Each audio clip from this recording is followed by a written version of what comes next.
Friends, science study YouTube channel में आपका स्वागत है। आनुवंशिकी अध्याय कक्षा 10 का हम पढ़ रहे हैं। इसमें हमने सबसे पहले आनुवंशिकी, वंशागति, आनुवंशिकी लक्षण एवं मेंडल के नियमों की सफलता के कारण मेंडलवाद व मेंडलवाद की पुनर्खोज का अध्ययन किया। आज हम पढ़ेंगे मेंडल के वंशागति के नियम। उसमें सबसे पहले है प्रभाविता का नियम। ये नियम मेंडल द्वारा प्रतिपादित एक संकर संकरण के परिणामों पर आधारित है। इस नियम के अनुसार जब एक लक्षण के लिए विपर्यासी समयुग्मजी पादपों में संकरण करवाया जाता है तो वह लक्षण जो F1 पीढ़ी में अपनी अभिव्यक्ति दर्शाता है प्रभावी कहलाते हैं। जो लक्षण अपनी अभिव्यक्ति नहीं दर्शाते उसे अप्रभावी कहते हैं। यदि शुद्ध या समयुग्मजी लंबे पौधे को शुद्ध या समयुग्मजी बोने पौधे से संकरण करवाया जाता है तो F1 पीढ़ी में सभी पौधे संकर लंबे प्राप्त होते हैं।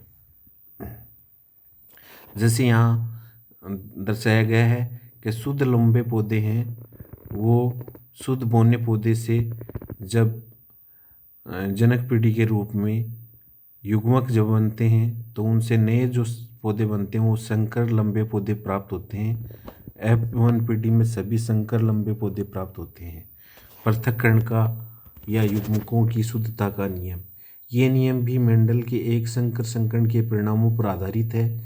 इस नियम के अनुसार F1 पीढ़ी के संकर या विषम युग्मजी से युग्मक बनते समय दोनों युग्म विकल्पी एक दूसरे से पृथक होकर अलग अलग युग्मकों में चले जाते हैं। अतः इसे पृथक्करण का नियम या विसंयोजन का नियम कहते हैं तथा प्रत्येक युग्मक में एक लक्षण के लिए एक ही युग्म विकल्पी पाया जाता है। अतः इसे युग्मकों की शुद्धता का नियम भी कहते हैं। चेकर बोर्ड में ये दर्शाया गया है। यदि समयुग्मजी लंबे पौधे एवं विषमयुग्मजी बोने पौधे में संकरण कराया जाता है तो F1 पीढ़ी में सभी संकर या विषम युग्मजी लंबे पौधे प्राप्त होते हैं। विषम युग्मजी में दोनों युग्म विकल्पी साथ साथ रहते हुए एक दूसरे से संदूषित नहीं होते हैं। युग्म बनते समय दोनों युग्म विकल्पी एक दूसरे से पृथक होकर अलग अलग युग्मकों में पहुंच जाते हैं, जिस कारण F2 पीढ़ी में बोनेपन का लक्षण फिर से प्रकट हो जाता है। F2 पीढ़ी का लक्षण प्ररूप 3:1 व जीन प्ररूप अनुपात 1:2:1 होता है। स्वतंत्र अपव्ययन का नियम। मेंडल का ये नियम द्विसंकर संकरण के परिणामों पर आधारित है। इस नियम के अनुसार यदि दो से अधिक विपर्यासी लक्षणों युक्त पादपों में संकरण कराया जाता है तो एक लक्षण की वंशागति का दूसरे लक्षण की वंशागति पर कोई प्रभाव नहीं पड़ता है, या प्रत्येक लक्षण के युग्म विकल्पी केवल पृथक ही नहीं होते परंतु एक दूसरे से स्वतंत्र होते हैं। अतः इसे स्वतंत्र अपव्ययन का नियम कहते हैं।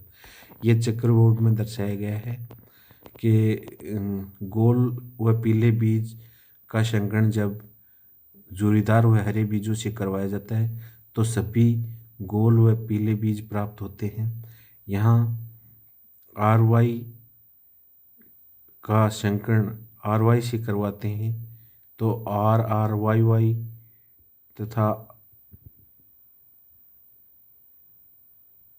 इसमें 9 जो लक्षण प्ररूप है वो 9:3:1 का आता है। जीन प्ररूप 1:2:4:1:1:2:1 प्राप्त होता है। यदि मटर के समय युग्मजी पौधे पीले लंबे गोलाकार YYRR बीज वाले पौधे का हरे झुर्रीदार बीज वाले पौधे से संकरण कराया जाता है तो F1 पीढ़ी में सभी पौधे गोलाकार Y R प्राप्त होते हैं।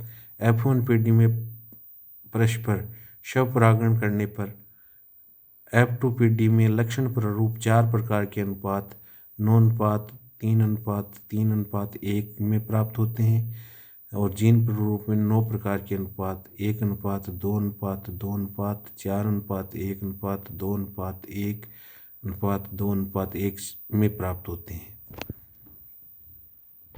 मेंडल की वंशागति के नियमों के महत्व। सजीवों में प्रभाविकता के नियम के लक्षण का पाया जाना अत्यंत महत्वपूर्ण है, क्योंकि अनेक हानिकारक व घातक जीन अप्रभावी होने के कारण प्रभावी जीन की उपस्थिति में अपने आप को अभिव्यक्त नहीं कर पाते हैं। मेंडल के पृथक्करण नियम से जीन संकल्पना की पुष्टि होती है। पृथक्करण के नियमानुसार एक जीन के दो युग्म विकल्पी होते हैं, दो विपर्यासी लक्षणों को नियंत्रित करते हैं। मेंडल के नियमों से संकर संतति में उत्पन्न नए लक्षण के बारे में पता चलता है। संकरण विधि में अनुपयोगी लक्षणों को हटाया जा सकता है और उपयोगी लक्षणों को एक साथ एक ही जाति में लाया जा सकता है। मेंडल के नियमों के अनुसार के उपयोग से रोग प्रतिरोधक तथा अधिक उत्पादन वाली फसली पौधों की किस्में विकसित की जा सकती हैं। मानव जाति के सुधार से संबंधित विज्ञान की शाखा सूजननी की मंडलीय नियमों पर आधारित है।